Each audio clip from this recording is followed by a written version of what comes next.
Okay. Representative Henderson. Representative Larson. Here. Representative Sherwood. Representative Stith. Here. Representative Walters. Here. Representative Swanitzer. Here. Chairman Nicholas. Excused, be here shortly. So members of the committee and those with the public that are here, we've got the our fiscal staff here with us that have been working on with the Senate side in their actions on House Bill 1. And so we're going to turn the time over to Mrs. Martineau to explain the actions of the Senate and maybe any other information that she feels would help us to understand this. Elizabeth, do you want us to ask questions as we go, or do you want to, how would you like us to do that if we? Mr. Vice Chairman, it is to your discretion. I don't mind answering questions as they come up. Okay, so members, if you have something, we'll just ask as we go. So with that, Elizabeth and Catherine, thank you for being here, and we'll turn the time over to you. Thank you. Good morning, Mr. Vice Chairman and members of the committee. My name is Elizabeth Martineau with the Legislative Service Office Budget Fiscal Division. My colleague Catherine Camerati and I are here to provide you an update on the Senate actions taken on Senate File 1 last week. In terms of process, it is my understanding that you will be using our descriptions and our explanations to present the Senate amendments and actions to your colleagues in the House early this week, possibly today, maybe tomorrow. That is to your chairman and chamber's discretion. To assist in these presentations, we provided you 5 documents. They're paper clipped in front of you. So I'm going to walk you through those, and then we'll walk through them in more detail in a moment. The first document you have is what we call the goldenrod, or the profile. This has separate columns for the House and the Senate. The House is column R and the Senate actions are column T. Because the goldenrod does contain other bills and other actions that you guys may be taking, this year we've prepared a 1-pager. That's the next document in your sequence. And this is a comparison of just the budget actions between the House and Senate position. And we'll go over this one in more detail because it's a much easier place to see those differences. Third, this is a draft version of the Standing Committee report. Rules require that you provide this to the body just to identify those identical amendments as well as those others. And we've just provided a draft for your consideration. Fourth, this is our 11:17 summary sheet of all the Senate actions. It is currently 3 pages long. And I would note, please make sure the version you have has the date February 6th at the bottom. Fifth, in this set of sequence of documents is the actual adopted Senate amendments, should you wish to see the exact language for a specific amendment. Finally, just as a reference point or a guide for you, we have also provided the House adopted amendments and the same summary sheet for your side, but since they're your actions, we won't go over those today. Please note, with the exception of the goldenrod, we're saying these documents, this packet's only good for about 24 hours. What'll happen is actually I have colleagues right now who are already combining the House version of this big sheet with the Senate version, so you will have one in sequential order for the JCC. This is merely educational to help make sure you understand the Senate amendments ahead of time. So Elizabeth, would it be reasonable to think that our goldenrod could fluctuate dramatic ups and downs over the next couple of years, or not next couple of years, next couple of days, and we might just want to hold on to this and use it as a baseline, and then when we get done with conference committee and the dust settles, we would have a more accurate picture of where we ended up? Mr. Vice Chairman, that is absolutely correct. There are quite a few contingent bills in both the versions of Senate File 1 and House Bill 1. And so Dawn has been advising folks, keep a hold of this goldenrod and your 1-pager. And between those 2 documents, you should be able to navigate the next couple of days. In terms of process, for the remainder of this week, it is my understanding that you will have 4 presentations next. The House will then assign 5 members to the JCC, and the Senate will assign 5 members to the JCC. The JCC will then meet as needed and discuss the differences between your chambers. To assist in that discussion, we will be available and have that combined sheet for your reference so that you can see all those actions. Before we begin going through the Senate amendments, I did want to walk you through some high-level similarities and differences between the chambers. So we will be using the goldenrod and the one pager. One of our favorite things to do is point out what we refer affectionately to the most important number of the day. On page 3, line 34, you'll see the amount that is available for appropriation remaining. And for the first time, as representative, ooh, yes, sir. Get you to slow down there just a little bit. It's page 3, line what? 34. Transfer from? Transfer from the BRA or budget reserve account to the LSRA. Okay. And this number is about $1.5 million different, you can see, between columns R and column T. And the House has just a little bit more available for appropriation than the Senate does. Yes, sir. Go ahead, Clark. Page 3, line 34. About the middle of the page, if it's hole punched. And the transfer from BRA to the LSRA is $101 million for the House and $99.9 million for the Senate. That is the amount currently available for appropriation.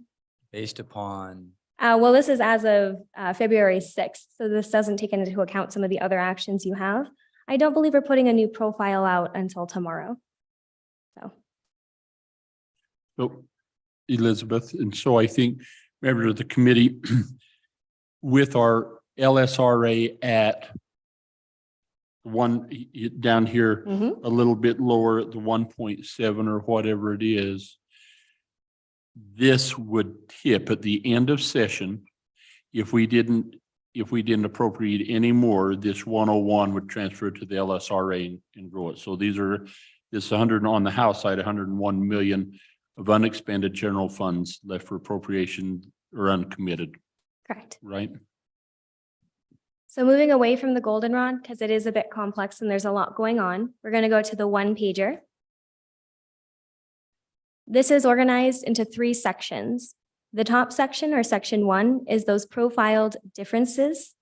Section 2 is the appropriations for spending. And section 3 are the appropriation transfers or savings. And I am going to take them in order.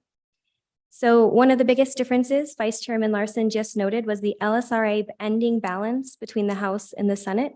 As you can see, and these aren't numbered, so bear with me, the second line down for the LSRA, it is at $1.7 billion versus the $1.2 billion, or a difference of about $474 million. The biggest difference, just for your information, is how the Senate chose to save.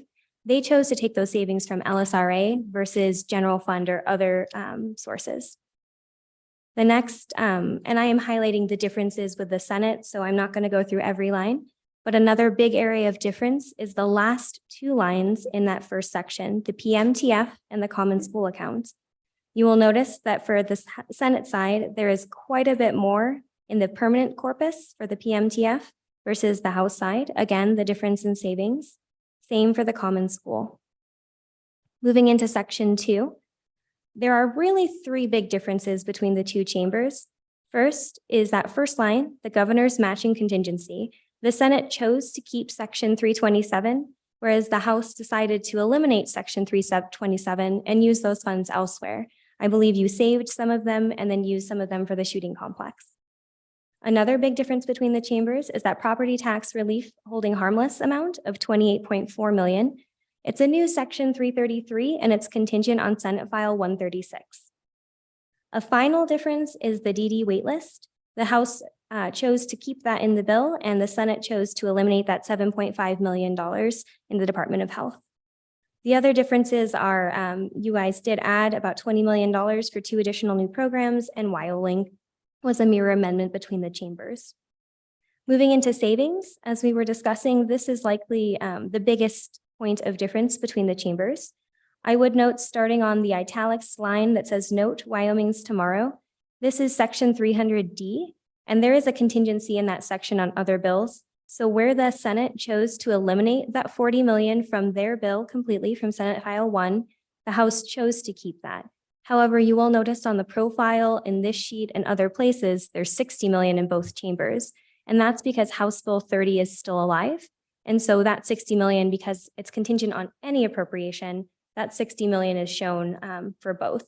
If for whatever reason House Bill 30, goes away, then that 60 million would drop off. And then you would see your 40 million still there and the Senate's not having the 40 million. Yes, sir. Said it, you may have said it already, but if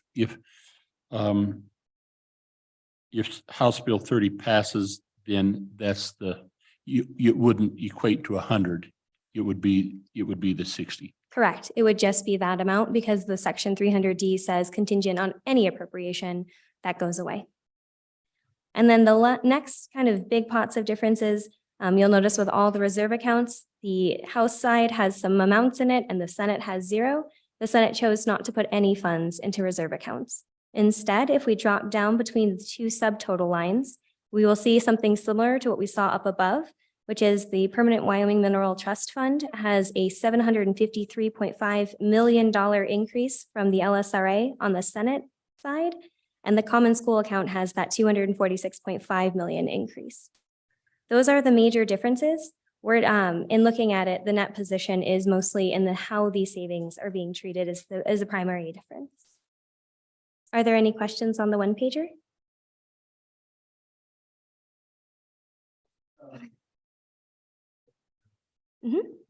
If we could go up there, back up to the appropriations, section 2. Down at the bottom, we have a general fund subtotal of 642. We note in there, and I think this is important for our committee in understanding. So of that 642, there's 333 of that is in other bills, nothing to do with the budget bill. Correct. Then 280 is our budget bill up there at the top. And so what we appropriated in our budget process, if I'm seeing this correctly, what we appropriated in our budget process above and beyond what was come forth in the budget bill are those numbers in between the housing, the wild link. And I don't know how much that is, about 37 million. About that. So am I reading that accurate? Yes, sir. Okay. And then for that appropriations section, as a clarification, the primary difference is the keeping of that section 327 between the chambers. That's why it looks like there's a $157 million difference between the both of you. Okay. Next, we will be moving to the 11/17 amendment sheets. I would note that when you look at this sheet, the top, it's organized into 3 sections. The first section on page 1 is anything that is identical. The second section, starting at the bottom of page 1, are relateds, and we took some liberties this year with what was related. And then the bottom of page 2 starts those unrelated items that the Senate just had ideas that they wanted to incorporate into the bill.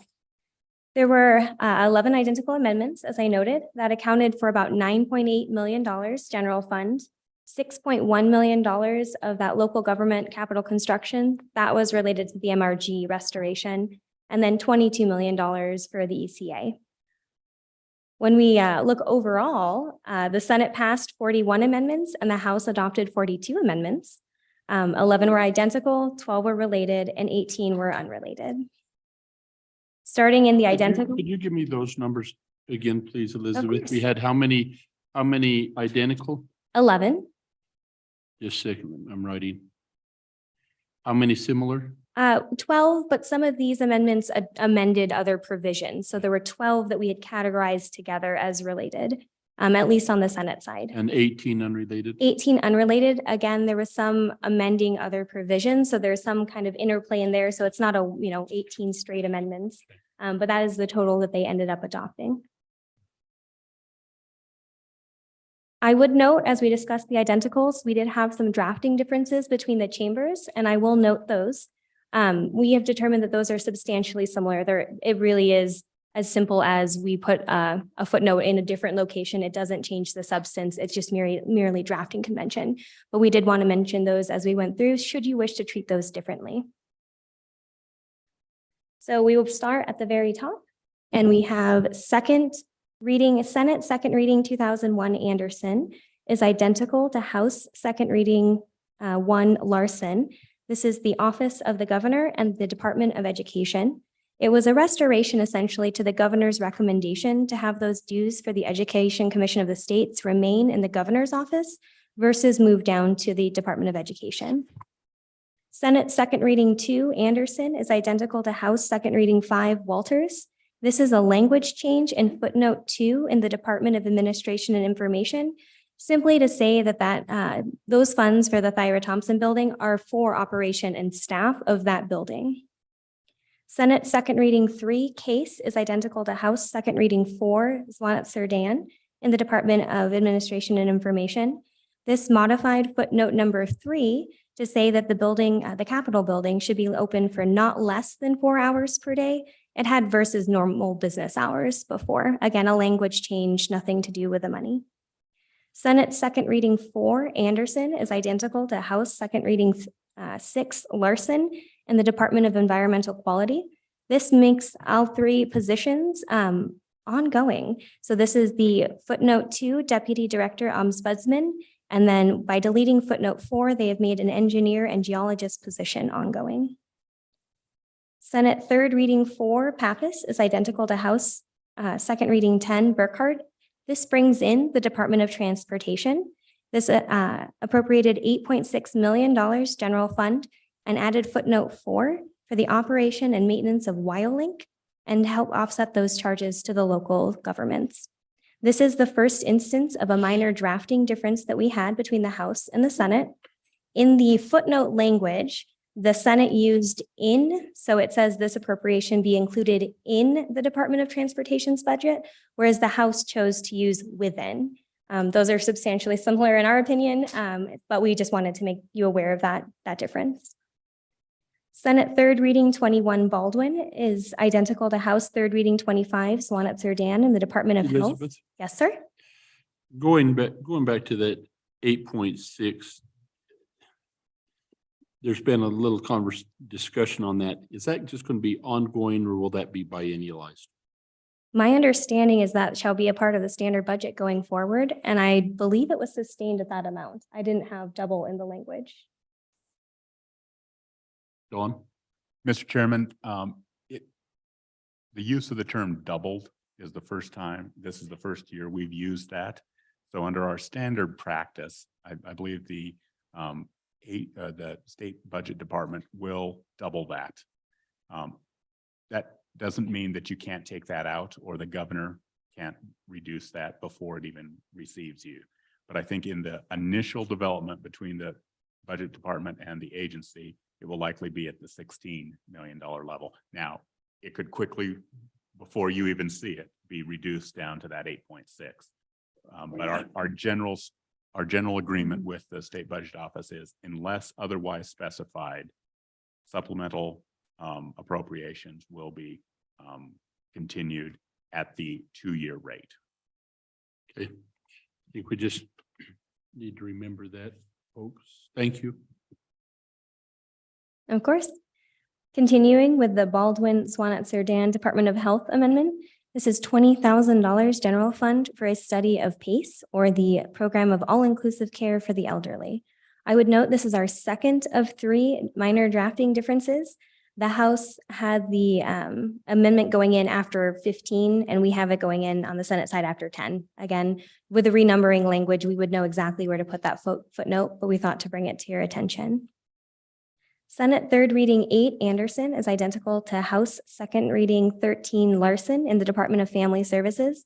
And this is clarification on that $1.05 million in the footnote to make sure that that $550,000 is for Unit 5915 and for clients with high behavioral health needs.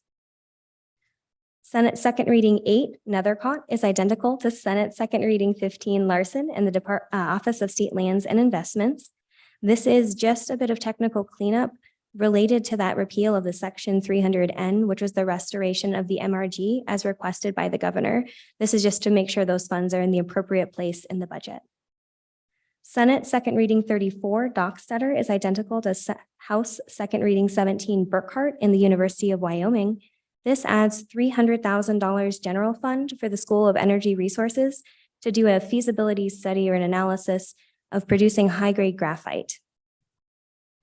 Next, Senate Second Reading 11 Driscoll is identical to House Second Reading 22 Somers in the Department of Education or the Education School Finance section.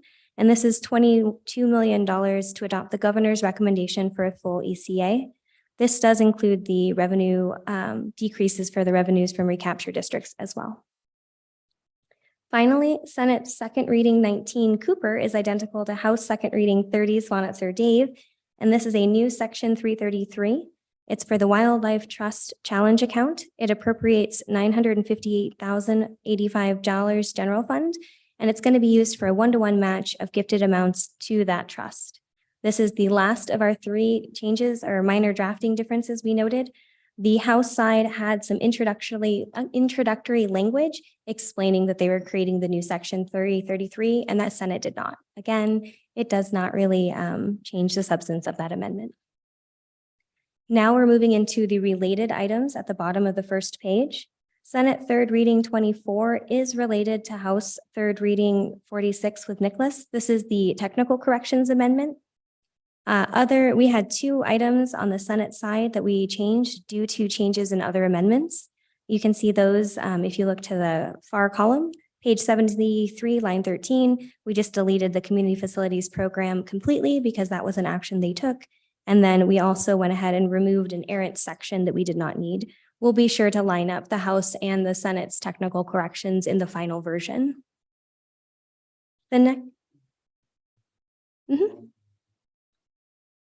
Page 73, line 13, we removed that line, and then page 99, line 5 was our other technical that was purely just Senate side. Of course, Senate Third Reading 1 Hicks is not exactly related, but it does impact the same footnote, which is why we put them in together. But with House Second Reading 2, which is Representative Yin, and this Senator Hicks went through and broadened the survey to make sure that it impacted all state employees, not just those Cheyenne employees. It is my understanding that Representative Yin's amendment is a survey of employees for childcare, but it does impact the same footnote and the same $5,000. So we wanted to put them together. It's just a matter of what your preference is on that particular policy.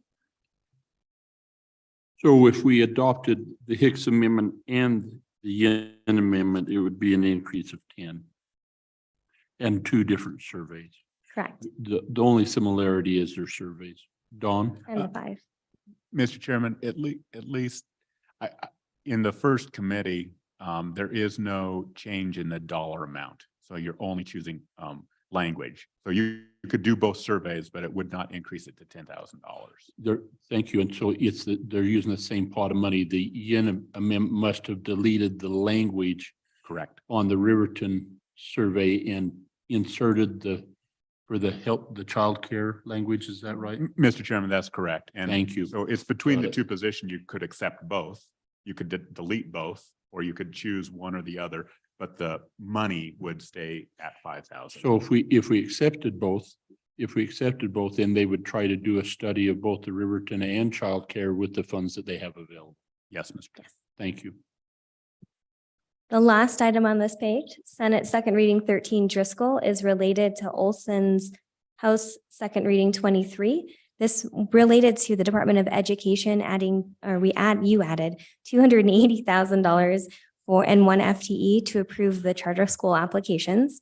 These are not mirror because House Third Reading 10 Nicholas did make this appropriation contingent on Senate File 174, and the House has received that for introduction. Moving to the top of page 2.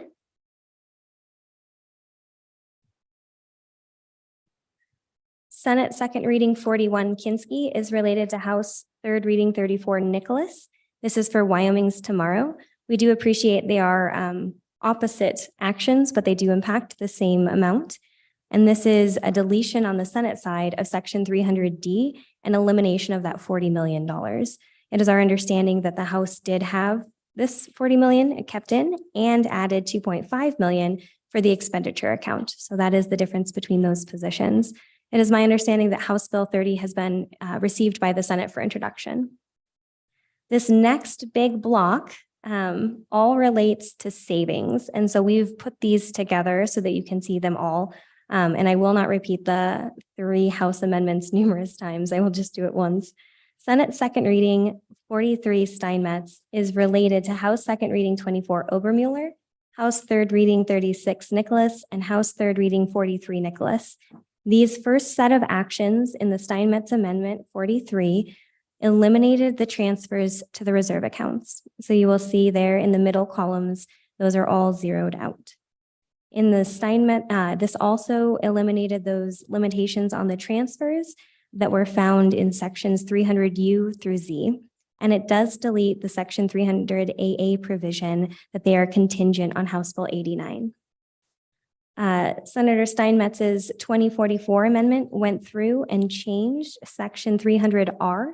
So it is no longer a transfer to the reserve account, but a transfer to that corpus for $246.5 million. The Steinmetz Amendment number 45 then went through and appropriated $412 million from the LSRA to the Permanent Mineral Wyoming Trust Fund. And that amendment, Senate Steinmetz 2045, was amended by Kinski's third reading amendment 23 to increase that amount by $341 million to put a total of $753.5 million from the LSRA to the Permanent Wyoming Mineral Trust Fund. The next block that we have relates to section 327 and that $160 million of general fund. And as you will note, the first 2 amendments were deleted. So the prevailing amendment is Senate third reading 3017 Dockstetter. I will walk you through the sequence of events so you can understand kind of how these amendments came to be. It started with Senate second reading 48 Steinmetz. That amendment went through and deleted section 327, similar to your action.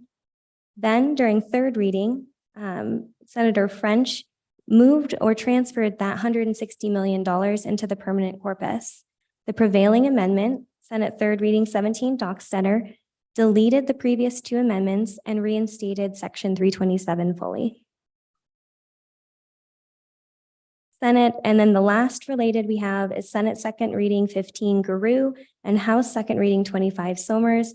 This deals with the section 313 and that $100 million. The Senate amended section 313 to remove subsections 14A, which was Laramie 1, and subsection 14B, which was Teton 1, and instead moved those funds to 14C. So they increased that 45 million by 55 million to the 100 million total in that subsection.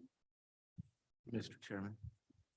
Thank you, Mr. Chairman. And the difference between that and the House is at 100 million total, but carves out 5 million for Mercer studies essentially to help districts. Mr. Vice Chairman, Representative Walters, that is my understanding. That is the difference. Elizabeth, I just want to make sure that I'm under. So is the Senate at 55, where we end up at the end of the day, they're at 55, or are they at 100? Mr. Vice Chairman, the Senate is at 100. At 100. 100 with for the 2 schools removed. with the 2 school names removed, correct? Okay, thank you. The difference of 5 million, actually. Thank you. Now we move into the unrelated sections, and we start with Senate second reading 2020, Senator Kinski. In the Department of Administration and Information, removed $136,428 from the Thyra Thompson building for those security guard for professional service contracts. Senate third reading 2, Boner, in the Department of Agriculture, increased $500,000 from the Wyoming Tourism Reserve and Projects account for the state fair to advertise and enhance its visitor experience. A side that was defeated. Senate second reading 21 Kinski and the State Construction Department decreases $117,044 general fund and 1 position. This related to that construction procurement accountant. Senate second reading 22 Nethercott had some language changes in the Wyoming Wildlife Natural Resource Trust, specifically in footnote number 4. It was the intent is for those to be used for immediate action, and it is not subject to the standard application process. Like to go back to the Department of Construction, that that 117 on that position in construction management was in the adopted budget. And they removed it from the budget. We didn't take any action. Wildlife Trust was action after we had moved that 1.5 for invasive species. They clarified language, making sure that it didn't have to go through the traditional WWNRT process. Is that right? Correct, sir. Senate second reading 27 Boner, the Department of Health reduces the $7.5 million and eliminates footnote 15A, subsection A, for the funding of the waitlist for comprehensive waiver services. Senate second reading 31 Boner was deleted by prevailing amendment Senate third reading 9 by Senator Ellis. The language, just so you can see what it is or understand what it is, was to put a footnote on the entire agency preventing certain exchanges from taking place. However, because that amendment was deleted, it is not, there is no language there to contemplate. Moving on to the third page. At the top, we have Senate second reading 35 Kinski and the University of Wyoming, decreasing that $500,000 and eliminating footnote 11 for the College of Education initiatives. Then we have Senate third reading 11 Dockstetter. So Elizabeth, so remind me, and did we adopted that 500,000, right? Okay, in our budget. Yes. Okay. Thank you. Sorry, Elizabeth. Senate third reading 11 Dockstetter and the University of Wyoming increased $2 million general fund for LiDAR and the dissemination and public availability of that information. Senate third reading 12 Baldwin and the Department of Corrections increased $250,000 from the opioid settlement funds and added footnote number 3 for a pilot program to help with digital therapeutics to treat those on probation and parole with substance use disorders. A mere amendment that we defeated in the House. Correct. Senate second reading 36 Kinski and the Wyoming Business Council decreases the $141,267 for the agency project manager position. These next two amendments have a net effect of leaving the bill, but I will explain them so you can understand, leaving what was in the bill originally so you can understand. Senate second reading 37 Beitman reduced the Business Council BRC program by $30 million. Senate third reading 13 Dockstetter came and increased it by $30 million for the BRC or the Business Ready Communities Program. The net effect is to remain at what the bill contains. Why didn't it delete the Beitman second reading amendment? When it comes to the table actions, we typically do not delete previous amendments. We just increase or decrease amounts. Thank you. Next, we have Senate second reading 38 Hicks in the Business Council. This is a reduction of $7.3 million general fund and $104,661 for SIPA for the Community Facilities Program, and it deletes footnote number 4. Committee, remind me what we done on those two, The House retained that position, I believe. and they were in the budget or were It was our JC position. in the budget. Yeah. Thank you. Senate second reading 16 Rothfuss is merely some language additions to section 321 to include that the processing and separation of lithium is a permissible use for those funds. Senate second reading 47 Hicks is in section 325, and it deletes subsection C, which was the $5 million for the airport tower at an international airport. Senate third reading 18 Driscoll is a new section 333, and this is for community facilities rehabilitation. It's to provide grants to municipalities to preserve former school facilities as community centers, and it is only available to municipalities that have received funds or assistance from the Business Council prior to the effective date of this act. The last amendment we have is Senate third reading 19 Dockstetter, and this is the new section 333 for property tax reimbursement. It is $28.4 million to the Department of Revenue to reimburse cities, towns, and counties and political subdivisions, as well as school districts, for property tax reductions that may result from Senate File 136. That Senate File 136, is that the one that reduces, gives you an exemption on the first 50,000? No, it is the one that changes it from 9.5 to 8.5%. Okay, thank you. And I believe that's in the House ready for introduction, or the House has received it for introduction. That, So, and then that was time limited? yes, that is time limited to fiscal years 24, 25, and 26. Thank you. Of course. That I see concludes my there. presentation on the Senate amendments. If you have any questions.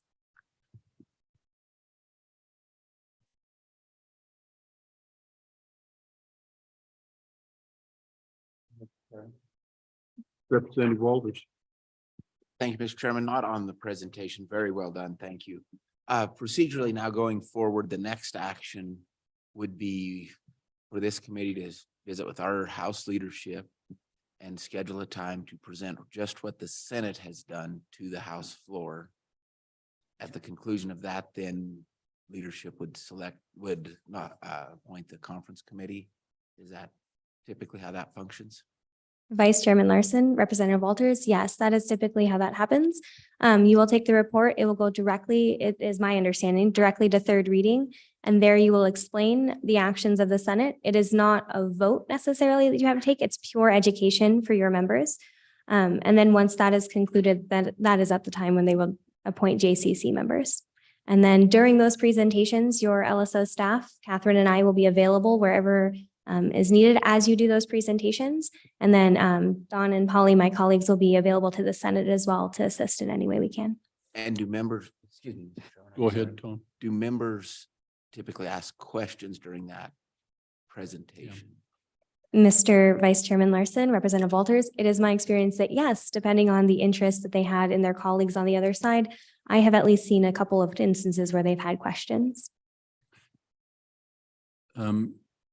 I'll follow up on that conversation a little bit. So in the presentation, we're making the assumption that the House members understand what we did. Right? And we're just explaining to them what the Senate did. And then matter of timing, Dawn, have you had any indication from leadership? Were they wanting on when they were wanting to do the explanations? Were they wanting to try and do those today? Or have you heard anything? Mr. Chairman, I have not heard anything. I do want to add 3 items. Elizabeth was very thorough in identifying, those drafting differences, which we do not as staff view as material. If you concur, and I will relay that your Senate colleagues have already concurred, then we will print out the report as presented to you. Your floor, the large the tabloid size, will also receive that. And at your discretion, if you want the floors to receive the 1-page high-level overview, that's your preference. It will take us a little bit to print that. And then as soon as it's printed, it's eligible for discussion on the floor. One more important comment, this moves directly to third reading in terms of timing and flow. It is not subject to a vote. However, there is a permissive option for the speaker and the speaker only at his direction to have straw polls on each amendment that the Senate did. That used to be the standard practice. It has not occurred for the last decade. It just doesn't, it's fairly time consuming. So Dawn, if you could, would you take us, or Elizabeth, take us back to that section that shows the technical changes that we need to adopt? Maybe we could do a vote on that. Is that just what do we need to do on that? Yeah, Dawn? Mr. Chairman, just a concurrence. This is your report, not ours, so we don't want to substitute our judgment for yours. You don't have to vote on anything, and this is all educational, but in your packet, I believe you have a 1-page standing committee report. Yes. That's the official report, and there are 3 amendments which Elizabeth brought to your attention. Again, We just want to be upfront. Yeah. Um, Any concerns on the technical changes? No. Okay. Good. Yes. My understanding is that the amendments, that have technical changes required, they're listed as identical amendments because they are identical in substance, just there's minor changes in format or style. Within an end. So we good, Don? Was there anything else you needed a blessing on? Mr. Chairman, some direction if you wanted to provide the summary report, and keep in mind if you're making notes, this is really only good for you for one day. When JCC meets, we will combine both the House and the Senate reports, align the amendments according to agency page number, et cetera, and you'll work off of that. If you would like this distributed on the floor, we would need your direction and the high level overview. You don't have to distribute either. It's your preference. Mike, I guess my question is historically, the last few years, I don't recall that we've done that. Or did we? So I guess I'm asking. Mr. Chairman, you have not circulated a one-page high-level overview. That was something that a couple members asked for this weekend. The tradition has been that they have a copy of The big one. Of the big one. I think we'd want to stay with what we have traditionally done. And then the high level profile is. Listen. I love that thing, don't you guys? Is there any reason we wouldn't want to share that with? Yeah. Can we include this? That'd be fine. Okay, Chairman, please, Elizabeth. Clark. So Elizabeth, when the dust settles, is there really just less than $2 million difference on the spending side between the House and the Senate? Mr. Chairman, that is my understanding that when the dust settles, depending on your choices in terms of savings, that it is about $1.54 million.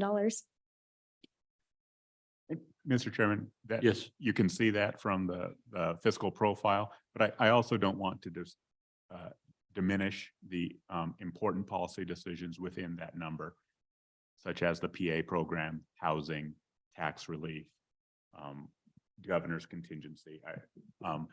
It just works out that it's pretty close in total, but I recognize and don't want to discount the differences in policy. So we've got a PA program. We got that housing, 20 million. What were the other? PA was 10, housing was 20. Mr. Vice Chairman, it's probably easiest if you look at Yes, the one please. pager, section 2, and then as you pointed out, helpfully between the 280 million and the 333 million, those are the differences. Yep. Mr. Chairman, Yes, So Elizabeth- Representative Stiff. and is the reason that the difference isn't larger is because the 160 million does not show up on the goldenrod, but it does show up on our one-page sheet? Is that the reason? Okay. Okay. Any other loose ends we need to take care of on that? So Representative Walters. Mr. Chairman, so you'll get this stuff put together and distributed. So if we wanted to talk to leadership about doing this presentation as we come back after lunch at 2 o'clock or something, would that be feasible or without pushing your limits too much to the max? Mr. Chairman, yes, we could probably get it done before lunch. Okay, we'll visit with leadership. Wanted to know your schedule. Thank you, Mr. Chairman.